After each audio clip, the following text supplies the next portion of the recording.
नमस्कार दोस्तों, home science academy में आपका स्वागत करती हूँ। आज आपके लिए जो आपकी यूपीपीएससी के सिलेबस के अनुसार सामाजिक समस्याएं टॉपिक चल रहा है, इसी में आपका टॉपिक है घरेलू हिंसा क्या होता है। और यानी जो हमारी महिलाओं पर उत्पीड़न किया जाता है, यानी जो समस्याएं फेस करती हैं, वो समस्याओं से संबंधित ये टॉपिक है। और इसमें कई टॉपिक दिया गया है, लेकिन यहाँ पर केवल आपको घरेलू हिंसा से संबंधित यहाँ पर चर्चा करेंगे कि आज इसकी ज़रूरत क्यों पड़ी है, इसके लिए कानून बनाने की क्यों ज़रूरत पड़ी, क्यों इस तरह से ऐसा हो रहा है, इस सब पे चर्चा करेंगे। और वीडियो शुरू करने से पहले आप लोगों का काफ़ी कमेंट आ रहा था, मैडम ऑनलाइन क्लासेस कब चलेंगी। देखिए, अभी हमारा प्लस्टर जो है 1 महीने कम से कम आपकी इस मंथ के बाद ही आपकी ऑनलाइन क्लासेस चल पाएंगी, क्योंकि वो भी खड़े होने में समस्या। और यहाँ पर ऑनलाइन क्लासेस जो है नहीं चलती है, क्योंकि यहाँ नेटवर्क नहीं रहता जहाँ पर हम हैं, तो इसी वजह से नहीं ले पाएंगे। और अभी आपकी इसी तरह से तैयारी होगी, क्वेश्चंस आपको मैं इस तरह डालती रहूँगी।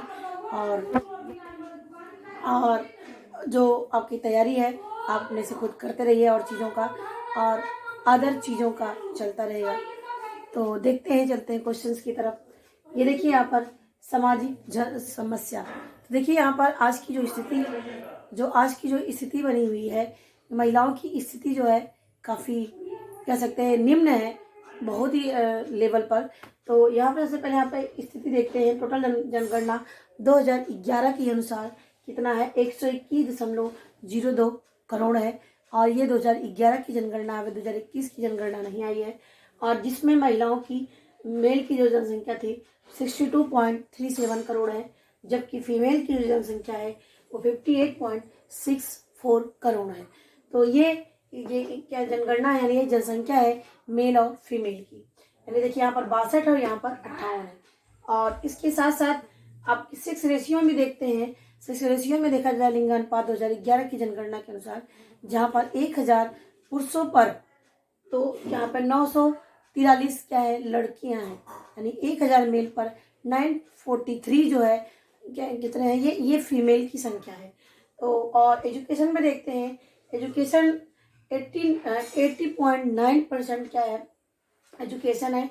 और जबकि 64.6 कितना 64.6% क्या है, ये फीमेल की वो है, फीमेल की एजुकेशन है। अब देखिए यहाँ पर 80 है, यहाँ पर 64 है। यानी देखिए काफ़ी डिफरेंस यहाँ पर मैंने इसलिए लिखा है कि डिफरेंस पता चले। जहाँ पे जो सामाजिक समस्याएं आ रही हैं वो इसी वजह से आ रही हैं कि दिन पर दिन लड़कियों की संख्या घटती जा रही है और उनको अनेक समस्याओं का सामना करना पड़ रहा है, क्योंकि हमारी जो सामाजिक परंपरा है, जो सामाजिक रीति रिवाज है, जो सामाजिक कुप्रथाएं हैं, जिसकी वजह से ये सब चीज़ें समस्याएं उत्पन्न होती हैं। तो देखिए यहाँ पर सामाजिक समस्याएं यहाँ पर ले रहे हैं। देखिए यहाँ पर पहला है पारिवारिक समस्याएं। पारिवारिक समस्याओं में काफ़ी चीज़ें हो जाती हैं, जैसे झगड़ा, लड़ाई, तनाव, और स्त्रियों की स्थिति का कमज़ोर होना। और स्थिति का कहने का मतलब यहाँ पर पितृसत्तात्मक परिवार होने की वजह से स्त्रियों की अस्तित्व का, या कह सकते हैं स्त्रियों का वैल्यू जो है कम दिया जाता है।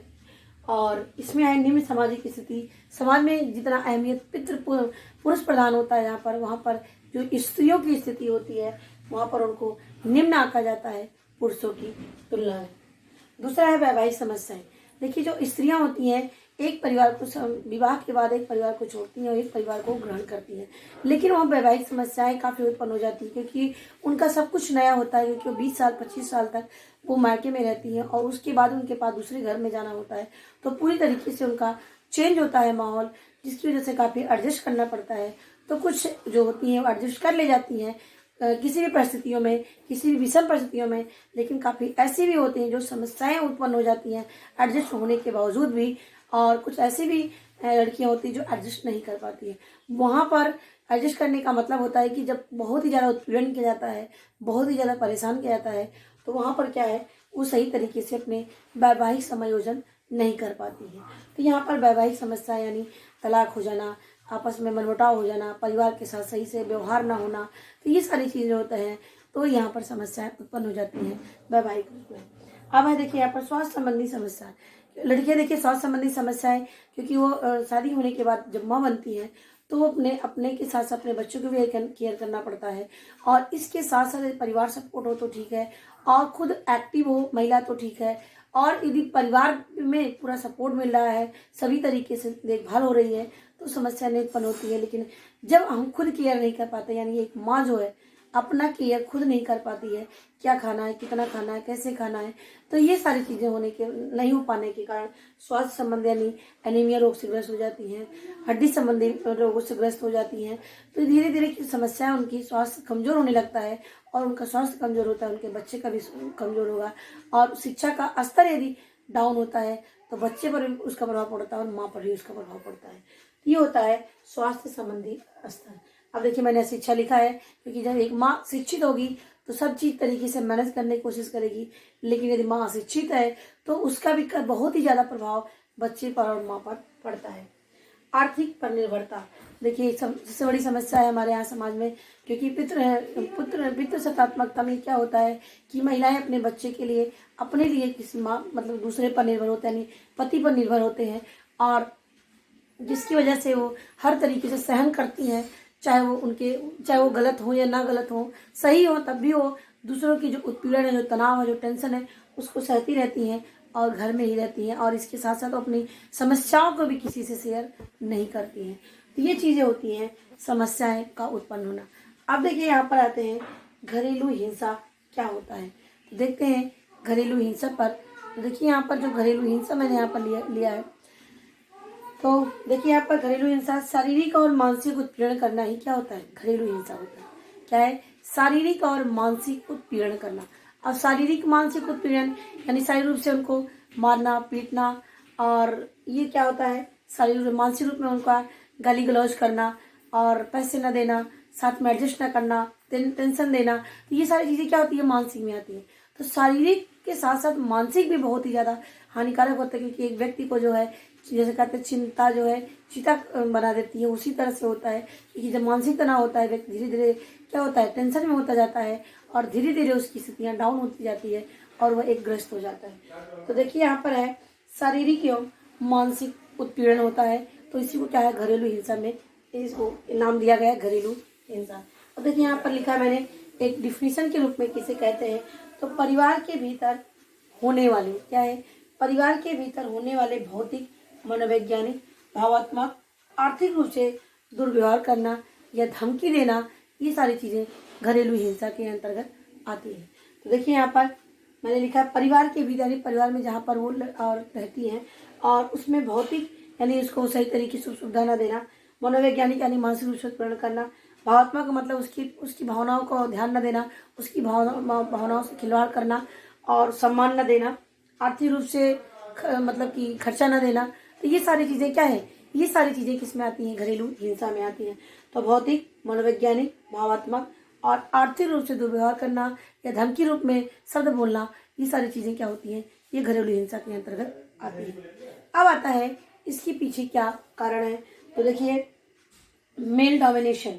अब देखिए ये घरेलू हिंसा कब उत्पन्न होता है, मेल डोमिनेशन यानी जहाँ पर मैंने भी आपको बताया पितृसत्तात्मक परिवार होने की वजह से वहाँ पर उनको हर तरीके से शारीरिक और मानसिक रूप से सहन करना पड़ता है, और उसी स्थितियों में उनको रहना पड़ता है, और उसी में वो सहन करके वो रहती हैं।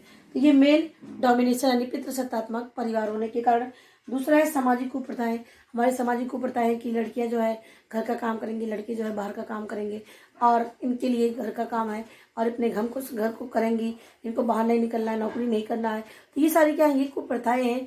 अभी भी हमारे समाज में ये चीज़ें व्याप्त हैं। जहाँ शिक्षा का स्तर थोड़ा लेवल उच्च हुआ है वहाँ पर आप नहीं पाएंगे, लेकिन वैसे आपको नॉर्मल रूप में देखने को आपको ज़्यादातर गाँव में मिलेंगे, जहाँ पर शिक्षा का स्तर बहुत निम्न है, वहाँ पर ये कुप्रथाएं आपको देखने को ज़्यादातर मिलेंगी। नेक्स्ट हमारा है पारिवारिक तनाव।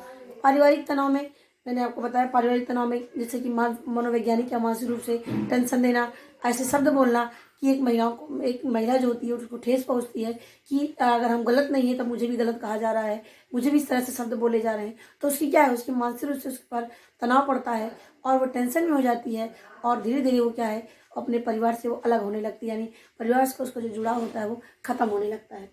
नेक्स्ट नशा। नशा सबसे बड़ा आज के ज़माने में बहुत ही ज़्यादा अहम रोल चल रहा है इसका, निगेटिव पॉइंट में। जैसे जो भी महिलाएं हैं घर पे काम करती हैं, अगर कोई जो पुरुष है कमाने वाला है, मान लीजिए वो कमाता और नशा करके आता है, ड्रिंकिंग करके आता है, तो अपने परिवार में अपने बच्चों को, अपनी माँ को, अपनी बीवी को क्या करता है, डांटता है, मारता है, उत्पीड़ित करता है उनको, पैसे भी ले लेता है, पैसा भी नहीं देता है। तो ये सबसे ज़्यादा समस्या यहाँ पर घरेलू हिंसा उत्पन्न होती है, जिससे शारीरिक, मानसिक रूप से, आर्थिक रूप से महिलाएं टूटती जाती हैं और सारे परिवार में एडजस्टमेंट नहीं हो पाता है। तो अब आता है अपराध के प्रति निष्क्रियता। क्या है? अपराध के प्रति निष्क्रियता उत्पन्न हो जाती है, यानी अपराध यहाँ क्या अपराध की भावना उत्पन्न हो जाती है। पुरुष भी अपराध की प्रवृत्ति की तरफ जाने लगता है, महिलाएं भी नेगेटिव की तरफ जाने लगती हैं। अब आता है अशिक्षा। शिक्षा मैंने आपको बता दिया, जहाँ पर शिक्षा का स्तर अशिक्षा होगा वहाँ पर ज़्यादातर समस्याएं, घरेलू समस्याएं उत्पन्न होंगी। तो ये चीज़ें हो गई हमारी यहाँ पर, इसके पीछे क्या कारण है। अब आते हैं भारत में घरेलू हिंसा के क्या स्वरूप होते हैं। तो देखिए भारत में घरेलू हिंसा के जो स्वरूप है, दहेज हत्या। देखिए आजकल अभी एक जल्दी में केस आपने सुना होगा, गुजरात में एक लेडी थी, जबकि वेल एजुकेटेड भी थी, लेकिन उसको ऐसा डिसीजन नहीं लेना था, उसने क्या किया, अपनी जान जो है खुद दे दी। और ऐसा नहीं करा, वो दहेज की वजह से उसके हस्बैंड की दहेज की मांग थी, मुझे और दहेज चाहिए। तो देखिए दहेज किसी के देने से नहीं पूरा होता, जब तक हमारे पास हम अपने से खुद नहीं कमाएंगे, किसी के देने से नहीं होता है। तो ये चीज़ें नहीं होनी चाहिए कि दहेज की वजह से किसी जो आम रिश्ता है हमारा एक पति पत्नी का, उस दहेज की वजह से खत्म हो जाए, दहेज की वजह से जो है एक परिवार टूट जाए, तो ये नहीं होना चाहिए। लेकिन आज की हमारे स्थितियाँ क्या है, जितना भी शिक्षा का स्तर देख रहे हैं बढ़ता जा रहा है, उतना भी ये दहेज की जो समस्या है वो और ही ज़्यादा बढ़ती जा रही है। तो यहाँ पर हम जो वेल एजुकेटेड हैं उनको यहाँ पर जागरूक होना होगा, इससे कि जिससे इस समस्या को अपने आप सॉल्व कर सकें कि हमें धन की आवश्यकता नहीं है, बल्कि हम खुद धन कमा सकते हैं, धन अपने आप अर्जन कर सकते हैं। तो ये चीज़ें हैं दहेज समस्या। अब है सामाजिक विषमता। सामाजिक विषमता में जहाँ पर मेल और फीमेल में क्या है डिफरेंस देखा जाता है, मेल और फीमेल में, वहाँ पर मेल को ज़्यादा महत्व दिया जाता है, जबकि फीमेल उतना ही कमाती है, उनको कम महत्व दिया जाता है। मेल काम नहीं करेंगे, लेकिन फीमेल को घर पे आकर के पूरे सारी ड्यूटी निभानी पड़ती है। तो ये होती है सामाजिक विषमता। भ्रूण हत्या, यानी जब घर में ही एक बेटी होती है तो उनको मार दिया जाता है, उसको जन्म नहीं देने दिया जाता है। तो ये समस्याएं हैं भ्रूण हत्या के रूप में बहुत ही ज़्यादा हो रही है। इसलिए देखिए संख्या जो लड़कियों की है घटती जा रही है, इसलिए बेटी बचाओ बेटी पढ़ाओ अन्य योजनाएं लाई जा रही हैं, जिससे कि इसको दूर किया जा सके। नशा मैंने आपको बताया कि जब एक पुरुष जो है नशा करके, ड्रिंकिंग करके घर में आता है, तो अपने परिवार में लोगों को मारता पीटता है, भला बुरा कहता है, पैसे भी ले लेता है। तो ये सारी चीज़ें वहाँ पर करता है, तो यहाँ पर समस्याएं उत्पन्न हो जाती हैं। तो विधवाओं पर अत्याचार। देखिए जो विधवाएं होती हैं उनके साथ सही व्यवहार नहीं किया जाता है, क्योंकि उनको ही लगता है कि ये क्या है, इनके तो आगे पीछे कोई है ही नहीं। तो लेकिन ये नहीं होना चाहिए। हमारे एक पुरुष वर्ग को सम्मान देना चाहिए स्त्रियों को, क्योंकि स्त्री क्या आती है, नारस्ते पूजनते रमन्ते तत्र देवता, यानी जहाँ पर नारियों की पूजा होती है वहाँ पर देवता भी निवास करते हैं। तो ये भावनाएं होना चाहिए। किसी परा स्त्री को जो है किसी ये दृष्टि से नहीं, बल्कि एक बहन की दृष्टि से देखना चाहिए, जिससे उसको हेल्प की दृष्टि से देखें, उसको निसहाय की दृष्टि से ना देखा जाए। तो ये चीज़ें होती हैं हमारी घरेलू हिंसा के स्वरूप के रूप में उभर रही हैं। इसमें मैंने अभी आपको घरेलू हिंसा में अभी बताया क्या है ये। अब देखिए यहाँ पर आपको दहेज मुझे बताना है, सामाजिक विषमता बताना है, नशा बताना है। ये 3-4 पॉइंट है जो आपके उसमें सिलेबस में दिया गया है। और ये देखिए यहीं से आपके लॉन्ग क्वेश्चन भी बन सकते हैं, जो आपके रिटर्न में आएंगे, यहाँ से आपके क्वेश्चन बन सकते हैं। अब आता है हमारा घरेलू हिंसा को रोकने हेतु सुझाव, यानी कैसे रोका जाए। देखिए हमारा घरेलू हिंसा के लिए एक डोमेस्टिक वायलेंस बना है सरकार के द्वारा, 2005 में इसको अधिनियम बनाया गया है और 26 अक्टूबर 2006 को ये लागू किया गया है। कब? 26 अक्टूबर 2006 को इसे लागू किया गया। और इसमें क्या है, दहेज की मांग करने वाले या नारी का उत्पीड़न करने वाले को सजा भी है और उसमें जुर्माना के रूप में दंड भी दिया गया है, यानी पैसे आर्थिक दंड भी है प्लस कैद भी है, यानी सजा भी है। तो ये डोमेस्टिक वायलेंस, जिसमें दहेज के प्रति, मारपीट की, यानी घरेलू हिंसा, मैंने जितना भी तरीका बताया, किसी भी तरीके से उनको घरेलू शारीरिक, मानसिक, मनोवैज्ञानिक, भौतिक किसी भी तरह से उनको उत्पीड़न किया जाता है, तो वो अपना वो रिपोर्ट लिखा सकती हैं और वो घरेलू हिंसा के अंतर्गत आएगा। और जो उसके साथ व्यवहार करेगा परिवार का कोई भी सदस्य, वो उसको दंड का भागीदार है। ये हो गया डोमेस्टिक वायलेंस। याद कर लेना, 2005 को नियम लाया गया और 26 अक्टूबर 2006 को इसे लागू किया गया। नेक्स्ट हमारा आता है रोजगार की व्यवस्था। यदि अपनी बेटी को सबसे पहले शिक्षित होना चाहिए, बेटी यदि शिक्षित रहेगी तो समस्याओं को डील कर पाएगी और कैसी क्या समस्या है, यदि क्योंकि यही एक बेटी माँ बनेगी, माँ से वही एक बेटी सास बनेगी, तो धीरे धीरे क्या होगा, यदि शिक्षित होगी तो अपनी पूरी समस्याएं जो एक लाइफ में आती जाएंगी अपना खुद सॉल्व कर लेंगी। हमें कैसे करना है, हमारा समाज कैसे होना चाहिए, परिवार कैसा होना चाहिए, पॉजिटिव थिंकिंग कैसी होनी चाहिए, ये सारी चीज़ों के बारे में वो डिसीजन खुद ले सकती है। तो रोजगार की व्यवस्था होनी चाहिए, एक पुरुष भी वो रोजगार मिले और महिलाएं भी रोजगार करें, तो वहाँ पर समस्या उत्पन्न नहीं होंगी। अब आता है शिक्षा। शिक्षा का स्तर उच्च होगा तो समस्याएं भी नहीं होगी, क्योंकि जागरूक मानव ही जो है सही दिशा निर्देश कर सकता है, सही ओर ले जा सकता है, सकारात्मक सोच विकसित हो सकती है। तो शिक्षा बहुत ही जरूरी है, एक मेल के लिए भी प्लस फीमेल को तो बहुत ही ज़्यादा जरूरी है, क्योंकि एक नारी जो होती है वो एक नहीं बल्कि दोनों कुल को शिक्षित करती है, दोनों कुल को उजागर करती है।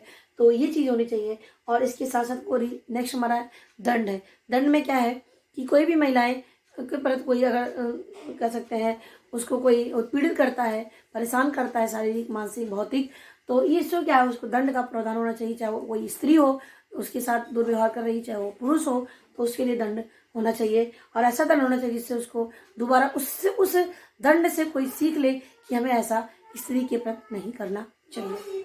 नेक्स्ट, महिला न्यायालय की व्यवस्था होनी चाहिए।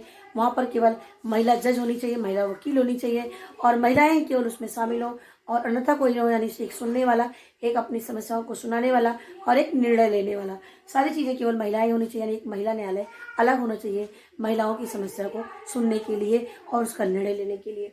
महिला संगठन का निर्माण होना चाहिए, क्योंकि महिला संगठन के द्वारा ही महिलाओं की समस्या को दूर किया जा सकता है।